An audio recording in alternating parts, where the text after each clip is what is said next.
Hello friends, Chris with BeginningGuitarOnline.com. In this series of videos we're going through major pentatonic scales in first position. B major pentatonic. This will just be one octave. Let's talk through the pattern. Second finger, second fret of fifth string. That's our B, 2, 4, next string, 1, 4, next string, 1, 4, and back down. You'll notice no open strings in this pattern. 1, 2, ready, play.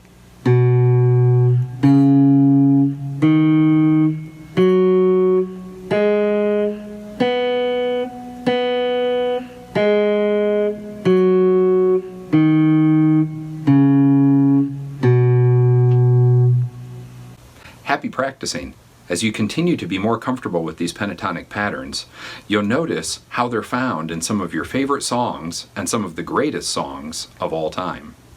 A well-developed set of pentatonic patterns is one of the most useful tools any guitarist can have in their toolbox.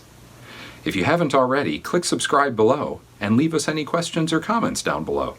You can also visit us online at BeginningGuitarOnline.com. While you're there, sign up for the Woodshed newsletter. We gather educational guitar content from around the web and deliver it right to your inbox.